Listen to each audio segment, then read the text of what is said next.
Okay, so we're now going to begin our last session before the memorial panel. Just a reminder that the memorial panel is at 7 p.m. Central Time to 9 p.m. Central.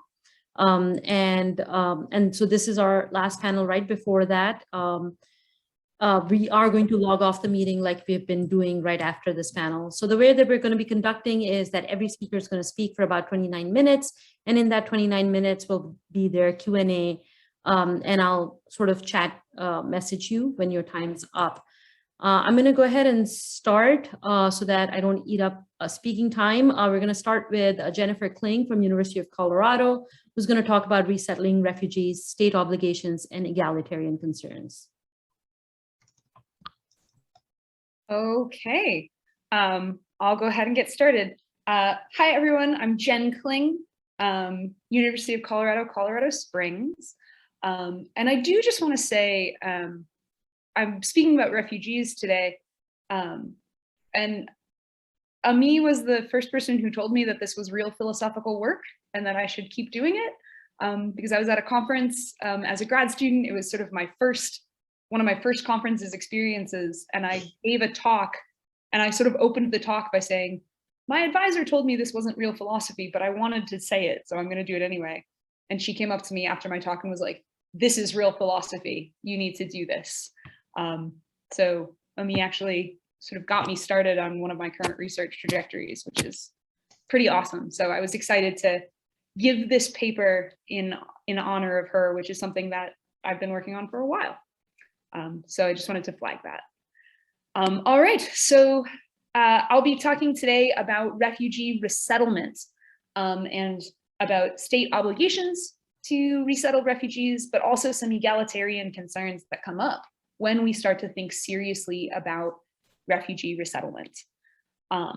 So just, to start at a baseline, according to, a variety of international laws, conventions, protocols, treaties, and norms. We can talk through the details of these, right? But the important thing is that they exist. States have legal, political, and moral obligations to aid refugees, right? Here, I am using refugees broadly to refer to not only those persons who've been designated as refugees by the UNHCR, but also refugee-like persons, right? Persons who are recognized as de facto refugees. And states have obligations not only to aid refugees, but also there are legal, political, and moral obligations to resettle refugees in other states when repatriation to their home state is practically impossible.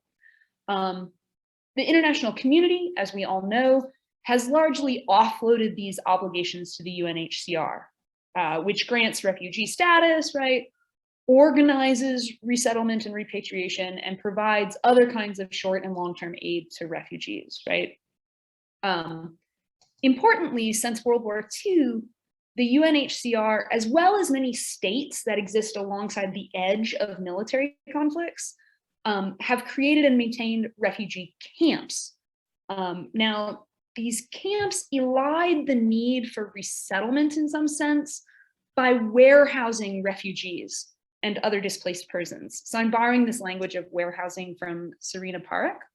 But there's, of course, several problems with refugee camps, right? So as Ami argues, and as Serena Parekh and others have also argued, it's not only that refugee camps are entirely extra legal, it's that such camps continually violate the human rights of their occupants. Right? Refugees in camps are politically powerless. And so they're vulnerable to a series of harms and wrongs, right? As Ami says, when she's expanding on Arendt, one of the big problems is that those persons who are warehoused in refugee camps, they have no voice. There's no recourse available to them to make states and other international actors respond to their plight.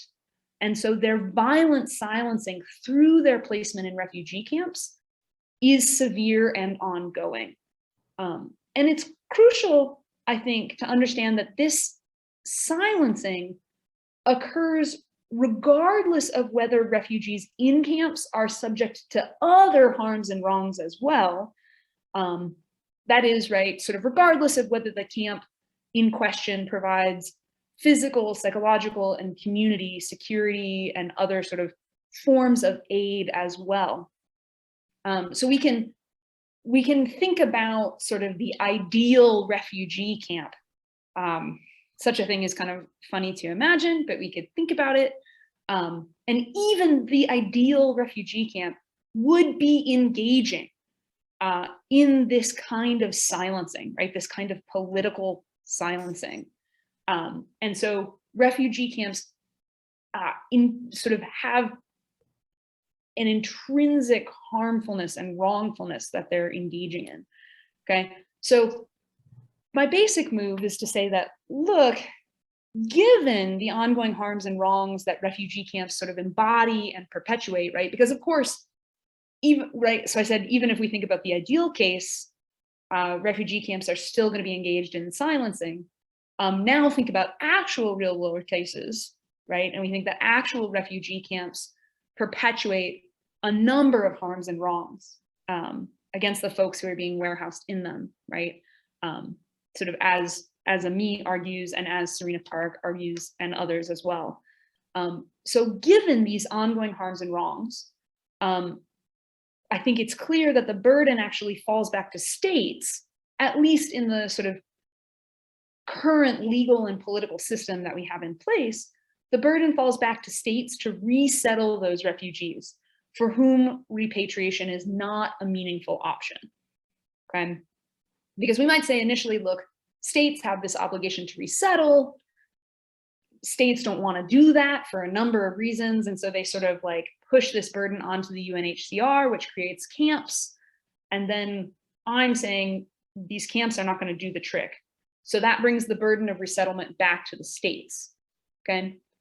But then you do run into this interesting question, which is that states also, in fact, do have other obligations which look like they can conflict here, okay? Now, one way you hear this argument going, right, is something like states have obligations to their own citizens first, and so they don't have to take in any refugees until like all of their citizens are taken care of or something like that. That's not the move I'm making. That's a fundamentally conservative argument, and I think it fails for a number of reasons, which I've sort of gone through in other work. So I want to be clear, I'm not making this conservative kind of argument that states have conflicting obligations of this sort. I don't think that's the argument that works. What I think is more interesting is to think about egalitarian obligations that states might have, okay? So this is an argument you could think of it as like an argument from the left. So if you have states that are concerned about implementing some version of egalitarianism, I think this actually is going to become a problem for refugee resettlement, okay?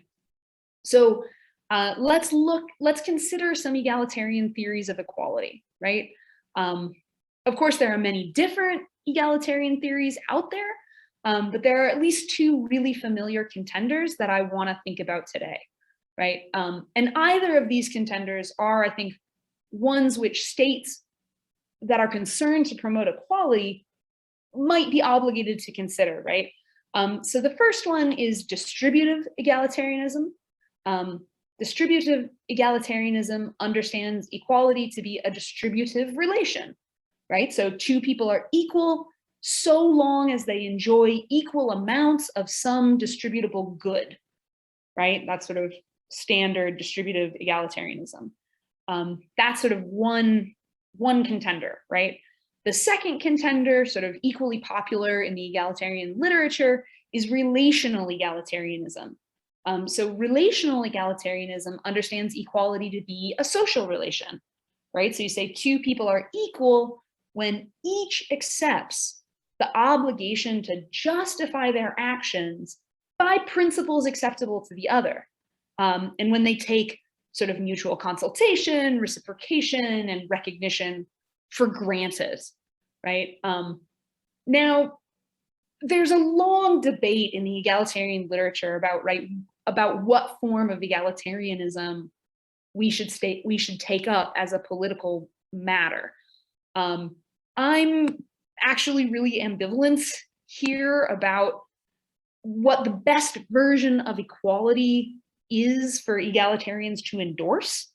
But what I think is interesting is that when you really take these on board and start to think about these obligations towards equality, you start to realize that both versions, right, both distributive egalitarianism and relational egalitarianism, they both raise difficult questions for state obligations to refugee resettlement. Okay, so let's think about distributive egalitarianism first, right, which is two people are equal so long as they enjoy equal amounts of some distributable good. Okay.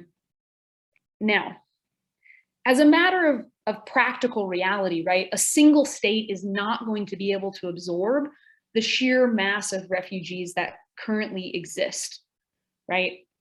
So at last count, there's about 80 million refugees and refugee-like persons in the world. The vast majority excuse me, can't think about how to parse this sentence.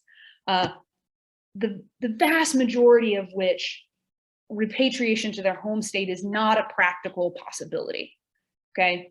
So these persons need to be resettled. But no single state in the international community can absorb this entire mass of refugees. So various refugee populations, just as a matter of practical reality, are going to have to be dispersed among multiple states, okay?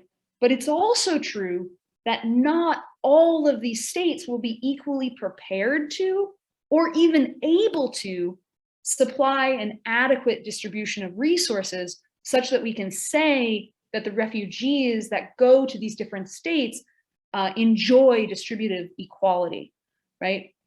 And now you think, all right, even if these various states can provide adequate tangible and intangible resources, right? Refugees admitted to, say, Germany or the United States are going to be at a comparative advantage in contrast to refugees admitted to other states, which may be less able, just as a matter of practical reality, to supply the requisite distributions, okay? So we're going to end up with a problem if we go with distributive egalitarianism, and the problem exists both domestically, right? Because you think when a state sort of accepts a certain number of refugees, right, they're going to have to engage in distributive egalitarianism, right, if they're concerned to promote equality. So you're going to have problems of distributive egalitarianism within states, but also across states, okay? Because you think that refugees admitted to certain, we might call them global north countries, right, are going to be at a comparative advantage in contrast to refugees admitted to other states, right? And those states just are not able to sort of supply the kinds of distributive egalitarians are interested in. And so then we have to think, okay, how do we justify this inequality, right? That sort of exists in two ways, right? If we're thinking about distributive egalitarianism, right? So do we justify it by saying, look, it's just sort of dumb luck, right? Because maybe we think resettlements and placement is administered by lottery. And then you say, look, it's just brute luck, right? Do we want to justify it by sort of claiming bad choices by refugees if they are empowered to choose? That seems like not a good way to go either. So you think, like, you're gonna have inequalities when you start really thinking seriously about refugee resettlement. And if you have distributive egalitarian concerns, you're either going to have to justify these inequalities, and I think any of the justificatory routes are going to be problematic, right? Or you're going to have to try to align the inequalities. And as a matter of practical reality, if we're concerned about distributive egalitarianism, I don't think we're going to be able to do it, right? This is just a practical claim about the sheer number of refugees, the amount of resources that we're talking about, and what distributive egalitarianism demands of states, okay, in terms of state obligations. Okay, so then we might turn to relational egalitarianism, right? So maybe we say like, look, distributive egalitarianism is a non-starter, it's not gonna work. So then maybe we think, okay, well, states should really be concerned to promote relational egalitarianism, right? So recall that relational egalitarianism understands equality to be a social relation, right? So two people are equal when each accepts the obligations to justify their actions by principles acceptable to the other, right? And sort of when they take that sort of mutual respect and reciprocity for granted, okay? But now, okay, so now we think, all right, can states promote relational egalitarianism when they engage in refugee resettlement? Well, one thing I've actually argued in other work, not me alone, but me among a number of other scholars, right, is that refugees are subject to various forms of oppression on the basis of their status, right? So refugees are subject to epistemic injustice, refugees are subject to a series of double binds, right? Refugees are often subject to marginalization and powerlessness, right? We can talk more about this as we wish, right? But it turns out, right, that refugees are subject to these various forms of oppression. And it's also true that some states are just pervasively hostile to refugees, okay? And so when we're thinking about refugee resettlement and relational egalitarianism, and if you think of egalitarianism as a social relation, you're going to then have to think about the fact that if refugees are resettled to states that are pervasively hostile to them, right, they're going to suffer relational inequality, right? So we know that refugee resettlement in many cases strains local social and political relations, right? But here's the problem, right? I mean, as we've seen, right, over and over again, states can't compel equal social relations. That just turns out to be really hard to do. So then we've got a problem, right? States can't compel anti-oppression in terms of social relations. So then what do? Do we shift the burden of refugee resettlement to more welcoming states? Is that what we do, right? As we say, we just got to figure out which states are the welcoming ones and resettle refugees only to those states. That seems to get into some inequities on the global in terms of the international community again, right? Or do egalitarians simply have to allow the relational inequality that refugee resettlement is likely to bring about within states? Okay, so if you think, look, if a state is concerned with relational egalitarianism, refugee resettlement is going to bring about relational inequality. How do we deal with that, right? If states are concerned with promoting egalitarianism, they're going to have to think seriously about how to promote that kind of egalitarianism and fulfill their obligations to refugee resettlement. And it's just not clear that they can do both, okay? So I think we actually have a problem here because we say, look, states are obliged to resettle refugees. I think that's right. But if you're an egalitarian, you're going to also say, well, states have egalitarian obligations. They've got an obligation to promote equality. And now I think two popular views of egalitarianism, both distributive egalitarianism and relational egalitarianism, states aren't going to be able to promote that kind of egalitarianism and resettle refugees, right? Or at least a number of refugees in the kinds of numbers that we're talking about. So I think there's actually a conflict here. It's not the traditional like conservative argument, it's actually an argument more from the left. And the point here, right, I want to be really clear, right? The point is not that doing nothing for refugees is like somehow justified in the name of promoting equality, right? Like that's nonsense. That would be a ridiculous claim. And I try not to make super ridiculous claims. So I'm not saying that, right? But my point here is that when we actually start to think seriously about refugee resettlement, we have to recognize that resettling refugees into a state in a way that meets egalitarian constraints is going to be very difficult. And it might actually be sufficiently hard so that it generates competing obligations to a state's current and future citizens, right? So given all of this, right, I think it's actually really essential to consider what would an equitable refugee resettlement scheme actually look like? Because the concern I have is that there might not be any such scheme, right? So the worry here, it's not so much of a conclusion, but it's more a worry, is that refugee resettlement might be incompatible with the demands of political egalitarianism. Now, I think so much the worse for political egalitarianism, but you might have some political egalitarians who are not willing to give up on that, in which case I think we need to think much more seriously about what such an equitable resettlement scheme could look like and how we might make that work. So thank you. That's about all I've got, and I hope we have some time for questions. We do. You guys can use the raise hand function, or you can put your name in the queue with the chat.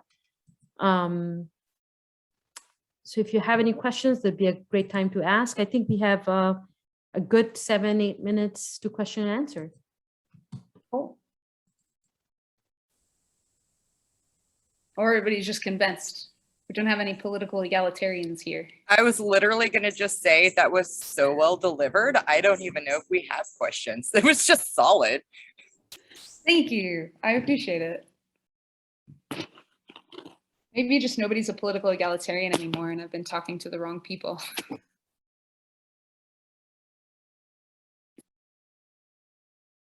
I see a hand up. Go ahead, Karsten. You can unmute yourself. I'm trying to think of this in two ways. One is what happens in the local communities, but the other is internationally. What's the fairest way to distribute refugees?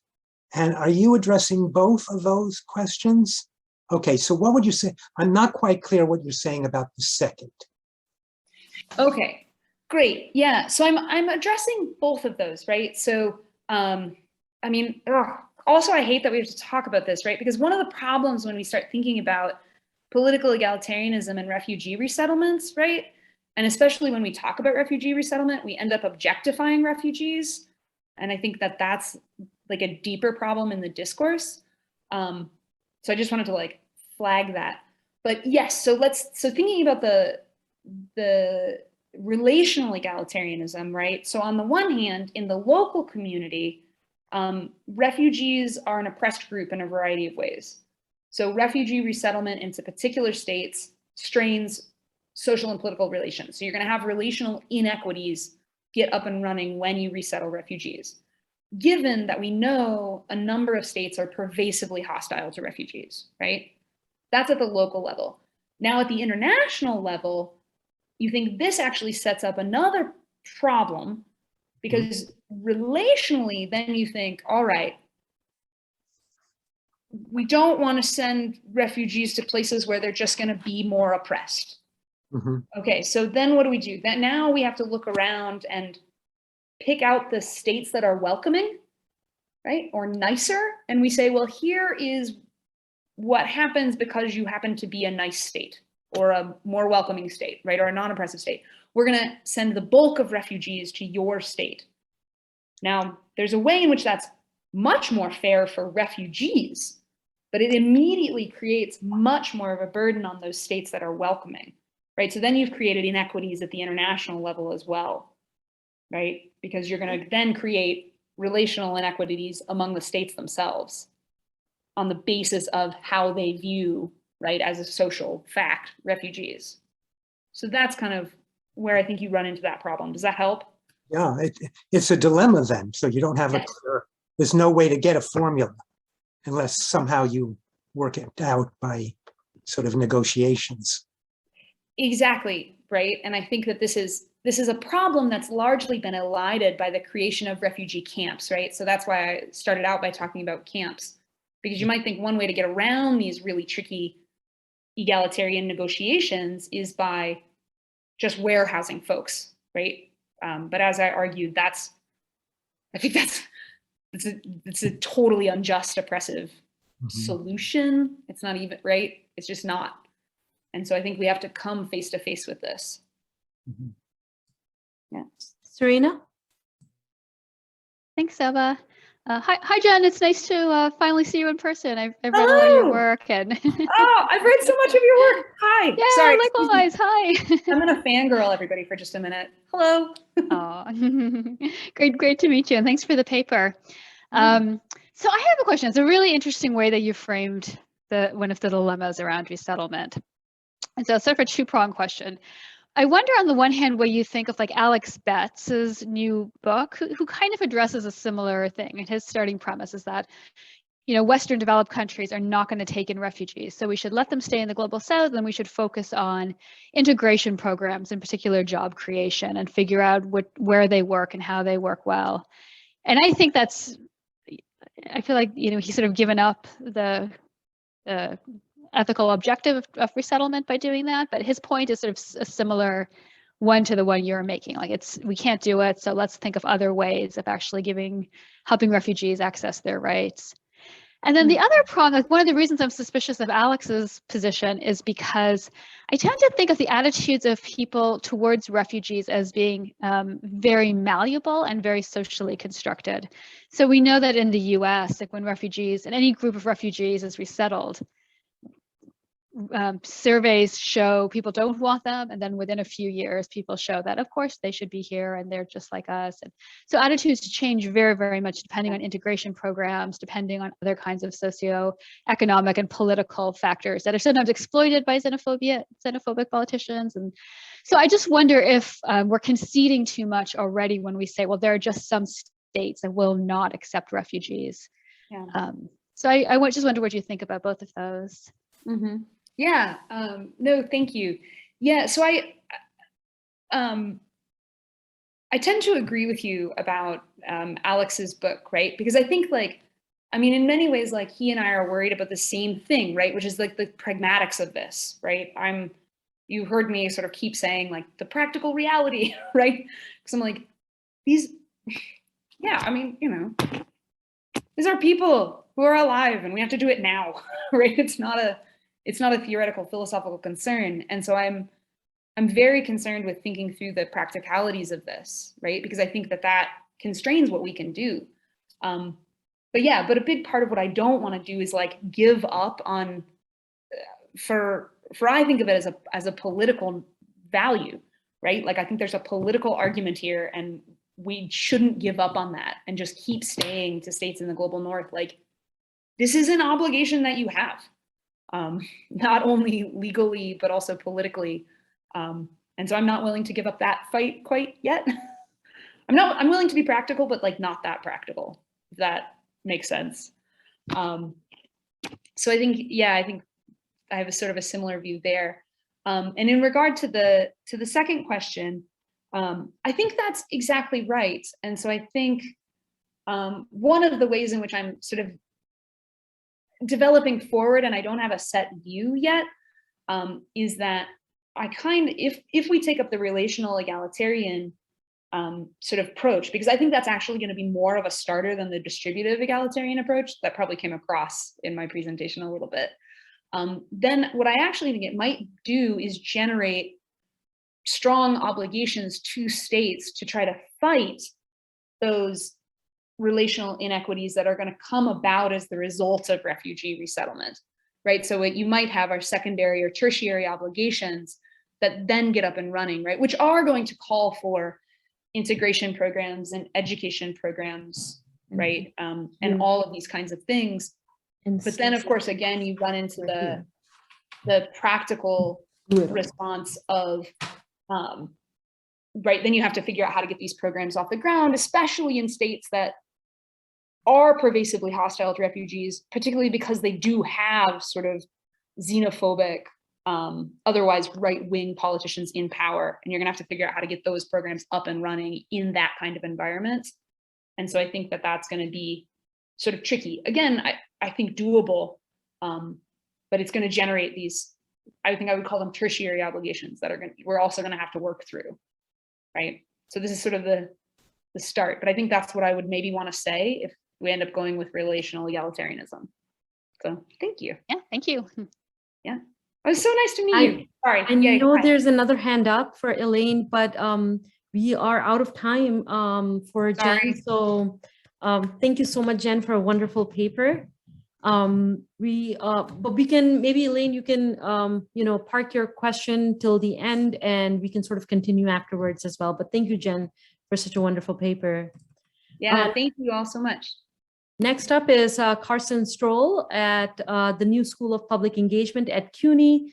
He's going to be presenting on anger against injustice, wrathful compassion, and political resistance.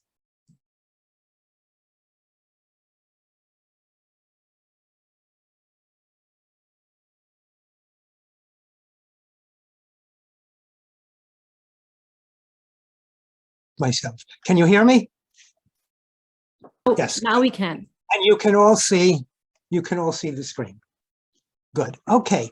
So I'm going to do some PowerPoint because I have a lot of material to present, and I think it just will be easier for you to see some of it. And some of it I'm not even going to read. What I'm going to do is just say some things, and you'll see some of the additions. This is part of a book I'm doing entitled Interrogating Buddhist Philosophy, and the latter part of the book deals with socially engaged Buddhism and a variety of political questions. And I wanted to raise the question of righteous anger, by which I mean anger against injustice. And as you'll see, there's a real split between early and later Buddhism. And as it enters socially engaged Buddhism, it adds more complexity. And then at the end, I want to say something about what the implications are for the political practice of groups resisting their oppression. So first, I'm going to start with the traditional Buddhist view of anger. That's in the Nikayas and to Santideva. And there they identify anger with hate and ill will. Okay, good. And it's a poison that basically you want to extinguish. One of the Nikayas says, one who repays an angry man with anger makes things worse for himself. And then the question is, what if the person is not just angry, but doing horrible things to you? And another part of the Nikaya is called the simile of the sword, has Buddha telling his monks, Bhikkhu, even if bandits were to sever you savagely, limb by limb, with a two-handed saw, we should abide compassionate for their welfare. So that makes it reasonable to conclude that, at least in the Nikayas, which are ascribed as the words of the Buddha, there's no room for anger. This view is then taken up and powerfully developed by Santideva later. And here we find a number of specific arguments for the necessity of extinguishing anger, not just pronouncements. The most important one rests on comparing our reactions to a harm that is brought about by non-sentient, inanimate beings with those that are brought about by sentient beings. Now, with the former, that is non-sentient beings, we generally recognize that anger, if it does arise, is irrational, since the harm which is caused is the result of impersonal causal conditions. Incidentally, I recently read a funny statistic that a certain number of people, when they don't get the Coca-Cola or whatever the drink is from the vendor, kick it so badly that there have actually been deaths. The thing falls over and kills them. So, but most people usually, if they have a moment of anger, don't do this. But on the other hand, when we come to sentient animate beings, certainly human beings, we hold them responsible for the harm that they cause, and therefore think that resentment and anger is appropriate. So what Santideva does is to challenge this assumption. insisting that both harms are the result of impersonal causal conditions. Here's a quote: "I'm not angered by bile and the like, even though they cause great suffering. Why be angry at sentient beings who are also provoked by anger by conditions? If you believe that what people do is a result of various kinds of conditions, then what's the difference between what happens in your stomach and what happens because people, as a result of conditions, do harm to you or someone else?"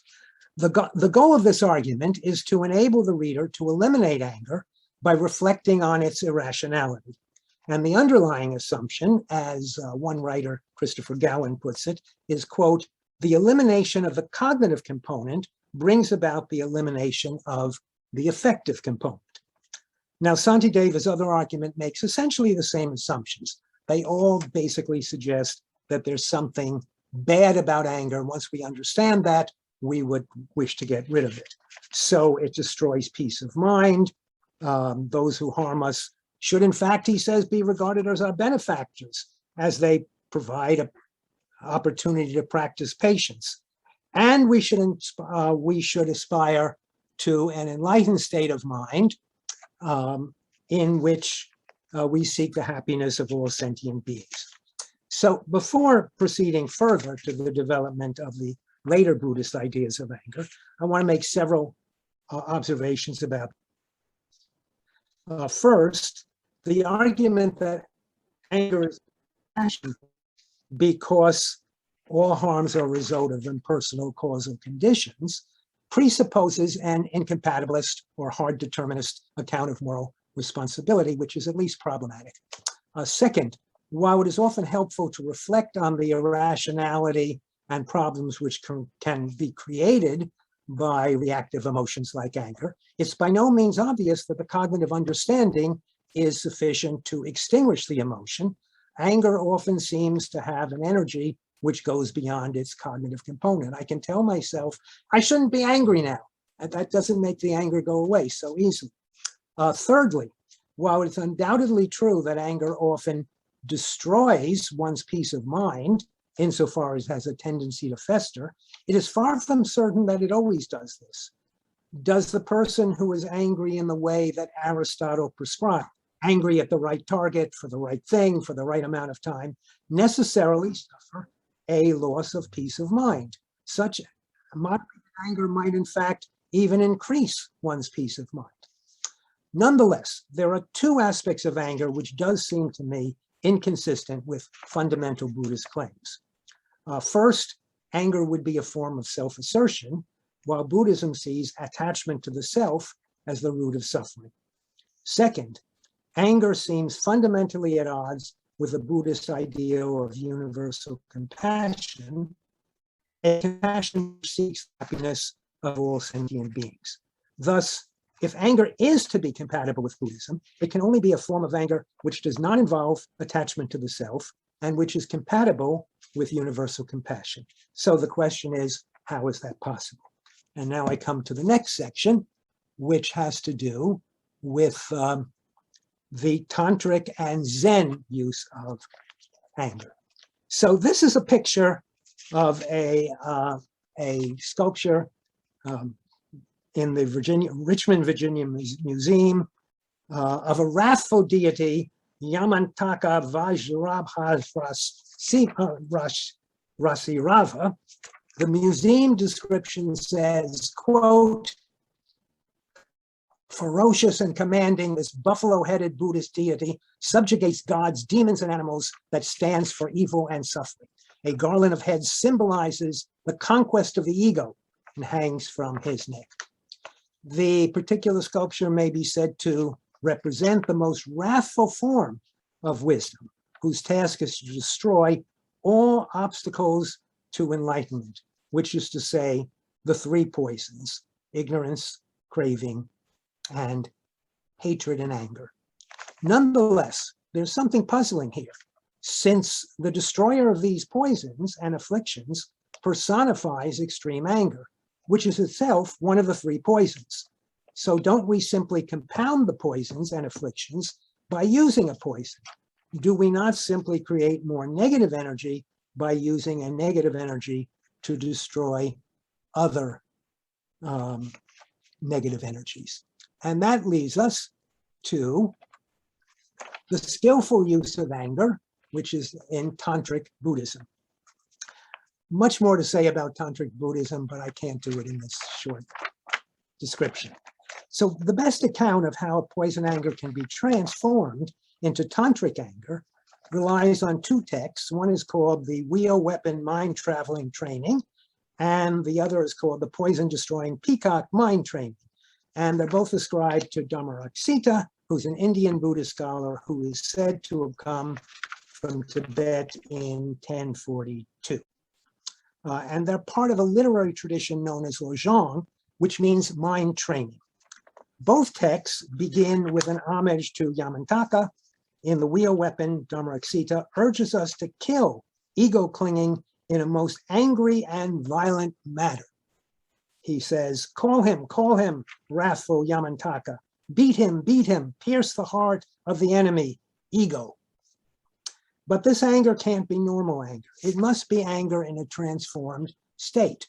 So how do we understand the possibility of a transformation of anger?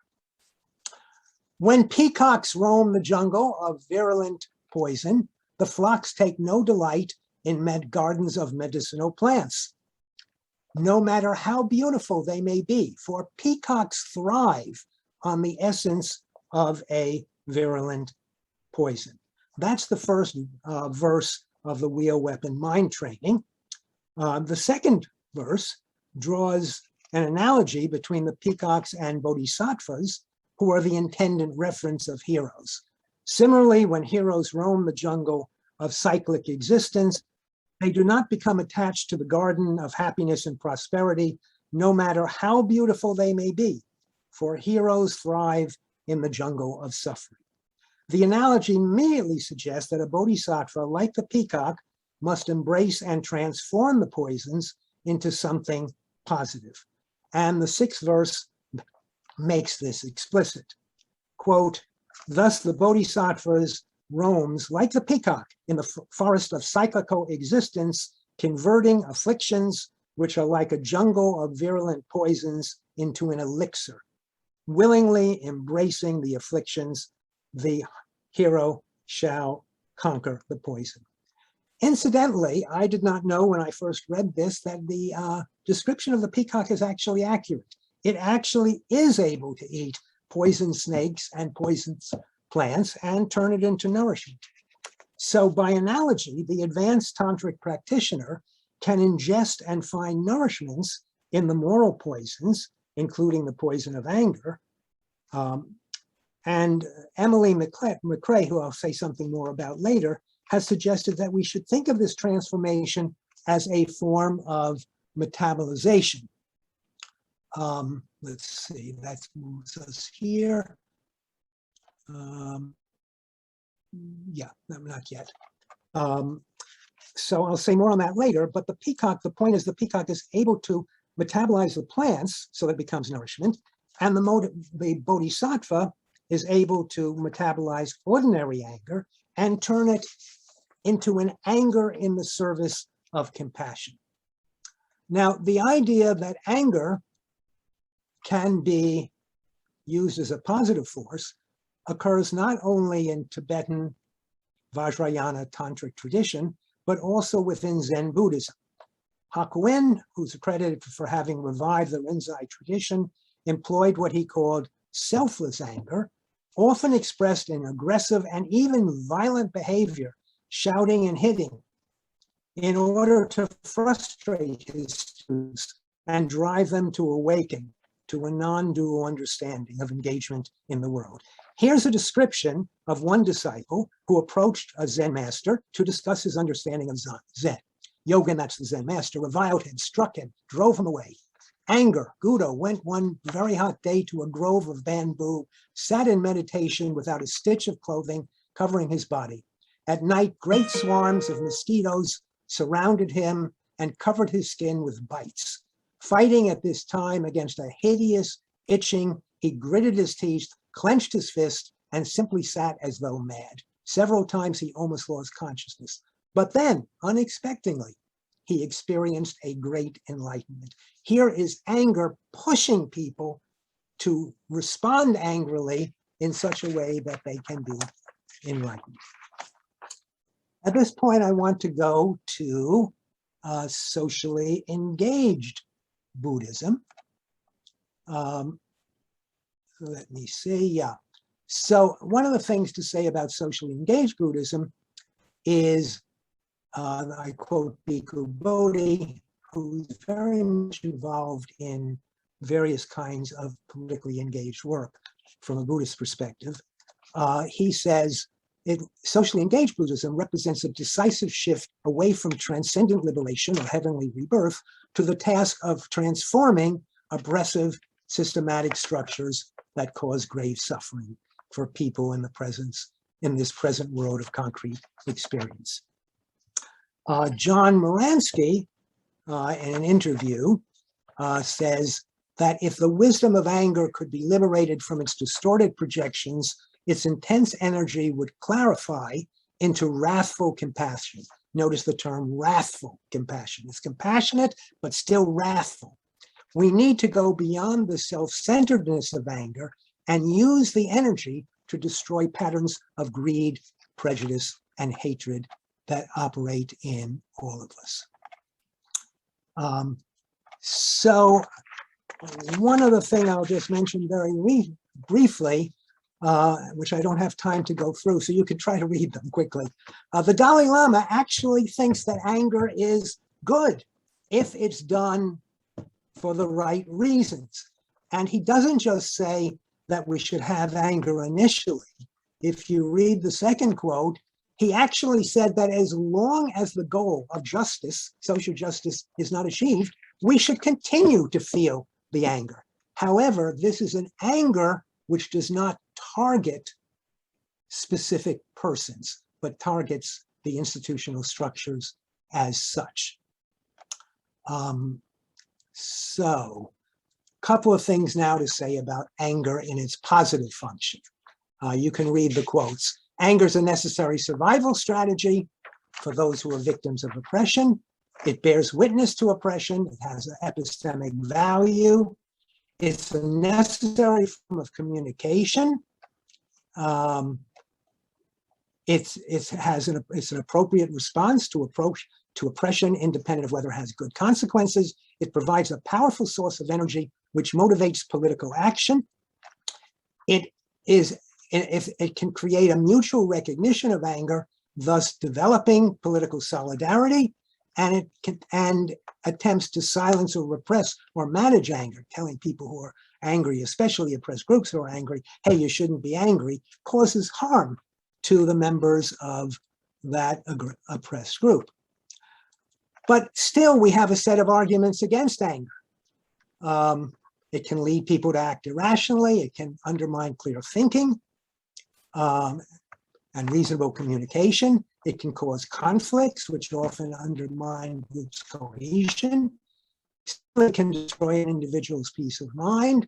It can be exhausting. And politically speaking, it's one of the major causes of political burnout. And here I refer to Lisa Tessman's work. Even fully justified anger can motivate radical social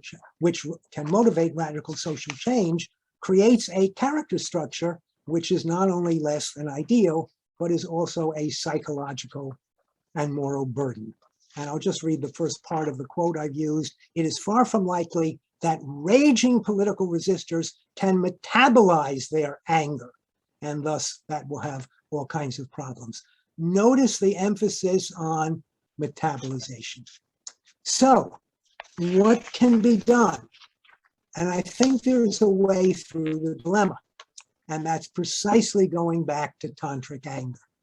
Metabolizing anger can be in the tantric way, is a virtuous channeling of the power and energy of anger without the desire to harm or pass pain. In other words, what you do is you transform anger so that it no longer has the retributive impulse. It does not seek vengeance. And I have some things to say about Martha Nussbaum. but I think I'm going to have to skip that and simply say that for those of you who know about Martha Nussbaum's transition anger, it's not, tantric anger is not quite the same because it retains certain qualities of normal, non-metabolized anger that differentiates it from expressions of compassion. Metabolizing anger is not about faking it, but transforming it. The peacock, after all, does not pretend to eat the poisonous plant. It eats it and metabolizes it. So at this point, I want to do something experiential. It's a very short meditation.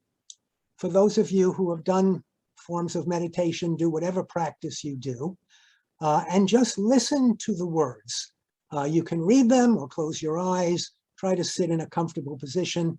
Be aware of your breathing, be aware of your body, and see what comes up as I read this. Okay, take a deep breath. Now allow your breath to be normal. Let your heart begin to open to the vastness of affliction and suffering that pervades the landscape of life in this moment. As you're listening to this, if various thoughts come up, emotions come up, note what they are. If you feel certain things in your body, note that. Sense the countless beings around you who at this moment are living in danger, fear, and violence. Allow yourself to be open to the person fleeing in terror from an advancing soldier, as well as to the soldier holding the gun. Sense the heart of a person who trembles in fear in a torturer's cell, and to the heart of the torturer. Let your heart embrace the child cowering before the threat of violence and the person raising her fist. If you're able to be still and open, bring your attention to those who cause pain. This is very hard, but if you can do it, see if you can just go with it. The abuser, the rapist, the oppressor, the offender. Allow the fullness of each person's being to emerge and rest in your attention. Sense not only their cruelty, selfishness, and violence, but also their blindness, their panic, their ignorance, their terror. Allow yourself to take that in, feel it in your body, in your thoughts, in your feelings, and allow whatever's there to be there. Thank you for your attention. Thank you so much, Karsten. Again, if you guys have questions, you can use the raise a hand function. We have about 7 minutes of question and answers easily that we can fit in.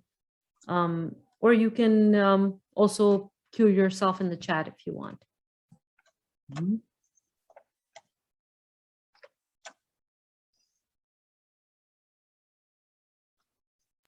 If nothing else, tell me how the meditation felt. Karsten, can you stop sharing your screen so that I can Oh, actually see I more would of the like gallery? to. Let me see how to